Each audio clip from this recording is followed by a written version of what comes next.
So if John Carpenter and Terry Gilliam got together and said, hey, let's make a Western-themed kind of Mad Max post-apocalyptic kind of thing with Nicolas Cage, then you might be scratching the surface of what the hell this movie is. Get ready for the weird.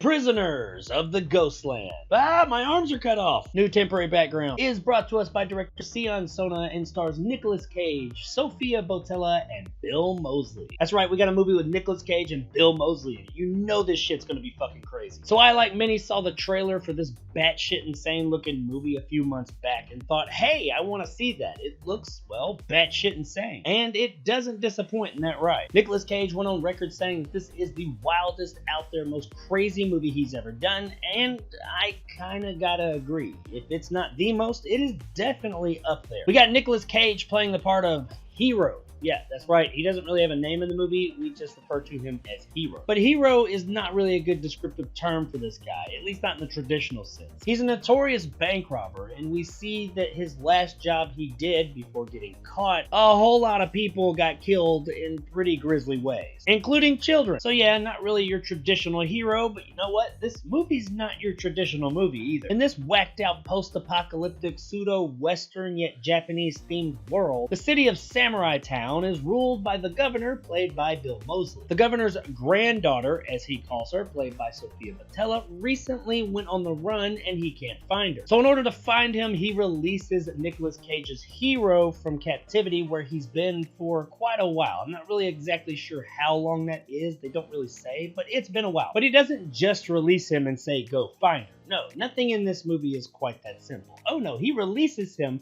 He gives him like this really cool leather suit, and this suit has bombs strategically placed all over it. It's got him on the arms, so if it detects that he's going to be violent towards the governor's granddaughter, it will blow his fucking arms off. On the neck, so if he tries to take the suit off or do anything else he's not supposed to, it'll blow his fucking head off. And probably worst of all, he has one single bomb for each testicle. Yes, you heard that right, for each testicle. So that if the suit detects that he's having any impure thoughts or tries to make some moves and soil the governor's granddaughter, then, well, you can guess what it's gonna do there. I told you this shit was out there, okay? Our hero has 3 days to retrieve the governor's granddaughter and bring her back home so that he can get out of this explosive leather suit. And where is she, you might ask? Of course, she is in the Ghostland, which is kind of like the wasteland of this post-apocalyptic wasteland. Yeah, I didn't think that line through. So what happens from here is we follow our hero into the Ghostland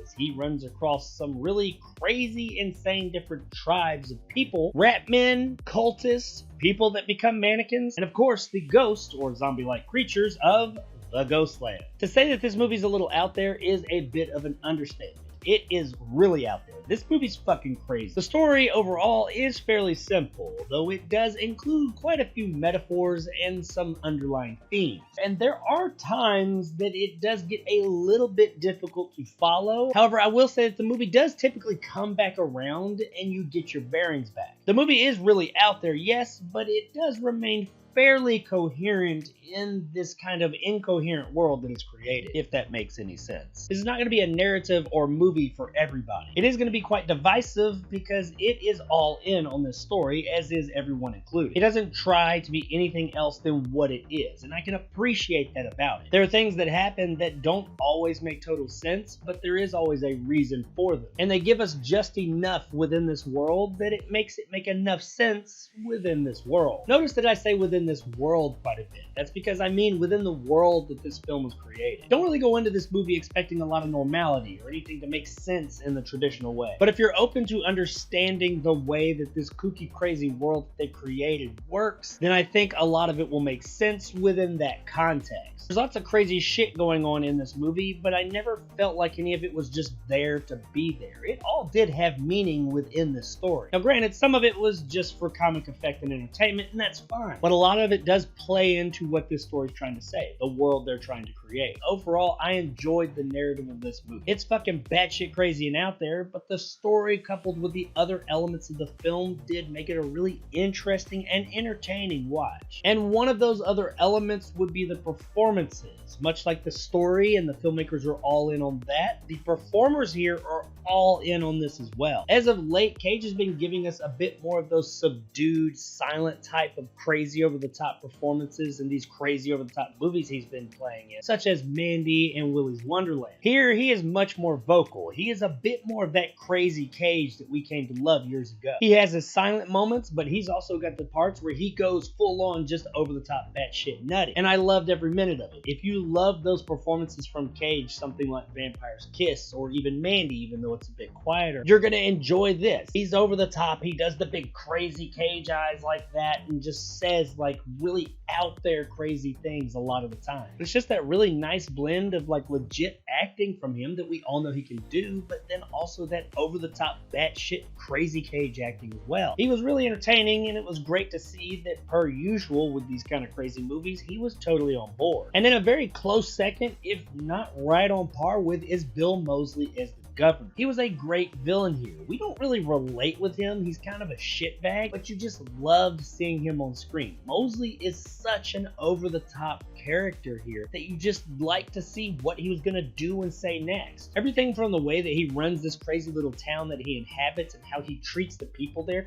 to the way he always dresses kind of like he's Colonel Sanders with some red gloves. Moseley is one of the most underrated character actors that we have nowadays, and here he totally gets to shine as the governor. Many of the performances in this movie are very theatrical and over the top. But like I said, so is the movie itself, so it all just kind of fits and works together. Everybody here did a great job with what they had. These aren't your traditional good performances, but they are performances that very much so fit in line with the film and story that they're in. It's kind of like performance art, if you will. This whole world is like a mishmash of like post-apocalyptic, westerns, samurai, a little bit of Mad Max with a Japanese flair. It's not the biggest budgeted thing in the world, but they really worked with what they had. Everything from Samurai Town to the Ghostland looks great and is very interesting and very distinct in its own look. Also, the costume design. This is some of the most varied costumes you're going to see in a film. It doesn't look like any of it really cost a tremendous amount of money, but that doesn't mean it looks cheap. It just looks like they got really creative with everything they had on hand, which kind of makes sense given the post-apocalyptic aesthetic. The vast majority of the people that we have, their costumes are just kind of cobbled together from shit laying around. There is an okay amount of action here, the vast majority of it being some swordplay with a little bit of gunplay thrown in, and for the most part, this is all fairly well done. It's nothing too flashy like many of us have become accustomed to with modern film, but it is all very reminiscent of the old Kurosawa samurai films from the 50s and 60s, with a little bit of the spaghetti westerns of the 60s and 70s that those Kurosawa films inspired thrown in for good measure. And being a huge Kurosawa and spaghetti western fan myself, I really enjoyed this. When it comes to the gore, the movie's not as over the top as I was expecting. It has its moments, and it has that traditional Japanese samurai movie blood spray that happens when somebody gets cut. And they use this in pretty creative ways. One in particular that takes place with a lamp that I don't want to spoil that is pretty neat. But beyond that, it's not